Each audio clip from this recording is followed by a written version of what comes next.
जय जय श्री राधे। आज हम बात करने वाले हैं आने वाले नवरात्रों के बारे में। ये नवरात्रि बेहद चमत्कारी हैं। माँ भगवती दुर्गे इन 9 दिन इस पृथ्वी पर विराजमान होंगी और अपने समस्त भक्तों की, अपने बच्चों की सभी मनोकामना पूर्ण करेंगी।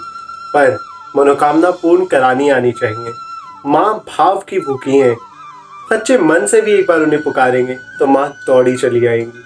पर इस नवरात्रों में कुछ ऐसे उपाय, कुछ ऐसे तरीके जिनसे माँ की आराधना करने से माँ बेहद प्रसन्न होती हैं और अपने बच्चों की सभी इच्छाएं पूर्ण करती हैं। उन्हीं के बारे में आज हम कुछ बातें करेंगे। बोलिए जयकारा शेरा वाली दा बोल, साचे दरबार की जय। सच्चिया जोता वाली माता तेरी सदा ही जय। नवरात्रि शुरू हो रहे हैं 17 अक्टूबर से, तो हमें उससे पहले ही कुछ तैयारियां करनी होंगी। सबसे पहले कलश स्थापना। कलश की स्थापना बेहद ज़रूरी है। अगर आप 9 दिन माँ की पूजा करते हैं और कलश की स्थापना नहीं करते तो माँ अपनी पूजा स्वीकार नहीं करती। भगवती कलश की स्थापना से बहुत खुश होती हैं। कलश को माँ लक्ष्मी का स्वरूप माना गया है। कलश की स्थापना कैसे करें? सबसे पहले आप बाजार से मिट्टी का कलश ले आइए और उसे एक रात पहले पानी से भरे भिगोने में ज़रूर भिगो के रखें। कलश में जो आप जल भरेंगे 9 दिन वो कभी खाली नहीं होना चाहिए, तो इसलिए ही मिट्टी के कलश को पानी के भिगोने में भर के रखिए कि मिट्टी पानी सोख ले। क्योंकि वरना अगर आप 9 दिन पानी पहले ही भर के रख देंगे तो वो पानी खत्म हो सकता है और कलश का पानी खत्म होना शुभ नहीं माना जाता। तो जब आप कलश की स्थापना करें तो उस पर स्वास्तिक बनाइए, 5 आम के पत्ते रखिए और नारियल पे चुन्नी लपेट के उस कलश के ऊपर रख दीजिए। इसे महालक्ष्मी का स्वरूप माना गया है और जिस दिन आप कलश की स्थापना करते हैं माँ लक्ष्मी आपके घर में विराजमान हो जाती है।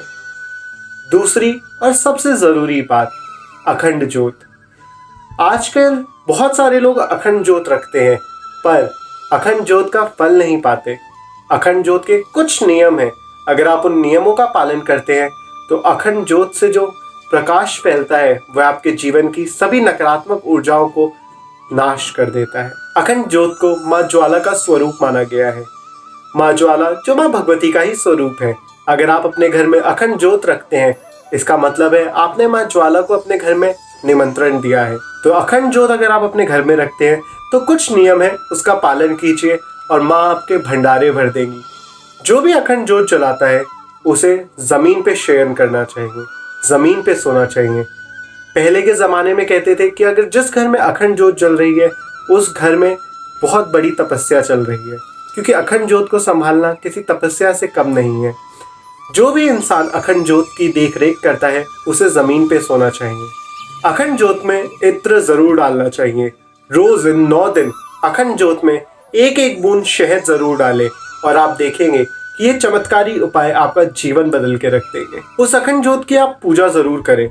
अखंड ज्योत को धूप दिखाइए, दीप दिखाइए और फल ज़रूर अर्पित कीजिए। वह अखंड ज्योत माँ भगवती के ज्वाला स्वरूप का ही प्रतीक है, तो उसकी भी पूजा बहुत ज़रूरी है। नवरात्रों के व्रत में लोग जौ ज़रूर बोते हैं। जौ का बोना बहुत शुभ माना गया है। इसे भी माँ भगवती का ही एक स्वरूप माना गया है। और ये जो जौ है 9वें दिन जो इनका आकार होता है वो आपके आने वाले 6 महीने बता के जाता है। कुछ जौ बहुत लंबे लंबे घने होते हैं, तो इसका यह प्रतीक है कि माँ आप पे बहुत प्रसन्न है और आपके घर में धन की वर्षा होने वाली है। जो लंबे होके फैल जाते हैं इसका मतलब आपके धन के भंडार भरने वाले हैं आगे 6 महीने में। जो नीचे से सफ़ेद होते हैं और ऊपर तक आते आते पीले हो जाते हैं इसका मतलब इन 6 महीनों में आपको धन का लाभ ज़रूर होगा। ये माँ संकेत देती हैं। पर जो छोटे छोटे उगते हैं, कुछ बड़े कुछ छोटे, इसका अर्थ सिर्फ इतना है कि माँ की पूजा में आपसे कुछ ना कुछ गलती हुई है तो माँ से क्षमा मांगिए। आपने जाने अनजाने में कोई भूल ऐसी कर दी है जिससे माँ रुष्ट हुई हैं, तो माँ से क्षमा मांगिए और माँ से प्रार्थना कीजिए कि हे नारायणी, हे भगवती दुर्गे, मेरी सभी भूलों को क्षमा करे माँ। मैं ना जब जानता हूँ ना तब, बस तेरी पूजा करना जानता हूँ। माँ इसी भाव से खुश हो जाती है। नवरात्रों में लोग पुस्तक ज़रूर पढ़ते हैं। ग्रंथों का पढ़ना बहुत ही शुभ माना गया है। अगर आप नवरात्रों में सप्तशती का पाठ करते हैं तो आपके वारे न्यारे निश्चित है। सप्तशती माँ दुर्गा का ही स्वरूप है। ऋषि मार्कंडेय ने इसकी रचना करी थी और जो सप्तशती का पाठ करता है माँ भगवती अपनी योगिनियों से उसकी सदैव रक्षा करवाती हैं। माँ की योगिनियाँ आपके चारों तरफ वास करती हैं और सभी संकटों से आपको बचाती हैं। सप्तशती, पर लोग जो भूल करते हैं मैं आज वो आपको बताता हूँ। लोग पढ़ते हैं, किताब को बंद करते हैं और रख देते हैं। ऐसा कभी नहीं करना चाहिए। इन 9 दिन अगर आप सप्तशती का पाठ करते हैं तो आपको उसे भी माँ का स्वरूप मान के पूजना चाहिए। पहले दिन जब आप सप्तशती को स्थापित करेंगे उसकी भी आरती करेंगे, धूप अगरबत्ती दिखाएंगे, पुष्प और फल अर्पित करेंगे। ये भी माँ का स्वरूप है। इसे माँ सरस्वती का ही स्वरूप माना गया है। इसके अंदर इस पुस्तक में माँ दुर्गा के 9 स्वरूप समाये हुए हैं। अगर आप माँ की आराधना करते हैं तो माँ क्षण प्रति क्षण आप पे प्रसन्न रहती हैं और आपकी सभी मनोकामनाओं को पूर्ण करती हैं। माँ को सबसे अधिक प्रिय है जगदम्बे नाम। अगर आप माँ को जगदम्बा कह के पुकारते हैं तो माँ बहुत ज़्यादा जल्दी खुश हो जाती है। तो माँ बहुत जल्दी प्रसन्न हो जाती है और आपकी इच्छा पूर्ण करती है। माँ भाव की भूखी है, पर नवरात्रों में नियमों का पालन तो जरूर करना चाहिए। इन नियमों से अगर आप माँ की सेवा करते हैं, माँ का जाप करते हैं, तो आपकी सभी इच्छाएं पूर्ण होती हैं। तो अगली वीडियो जो आएगी उसमें मैं आपको बताऊंगा इन 9 दिन 9 देवियों के कौन से मंत्र का जाप करें और माँ को क्या भोग अर्पित करें। क्योंकि जो आप माँ को भोग अर्पित करते हैं, माँ उसी प्रकार आपको धन, वैभव, सुख, संपत्ति से भर देती है। आपके जीवन की सभी समस्याओं का नाश कर देती है। माँ जो सर्वशक्तिमान है, सर्वेश्वरी है, आदि शक्ति भवानी है, वो जब आप पे प्रसन्न होती है तो आपके भंडारे भर देती है। जयकारा शेरा वालिदा बोल साचे दरबार की जय। इन नवरात्रों में माँ के वैष्णव स्वरूप की पूजा होती है, तो आपके घर में कुछ भी नॉनवेज नहीं आना चाहिए। अगर आप मांसाहार करते भी हैं तो आप अपने घर में अखंड जोत एवं जौ नहीं बोए, क्योंकि ये माँ का अपमान ही होता है। इन 9 दिन अगर आप अंडे भी सेवन करते हैं तो उसका त्याग कीजिए। 9 दिन बिल्कुल सात्विक रूप से माँ की पूजा कीजिए और माँ को अपने घर में विराजमान कीजिए।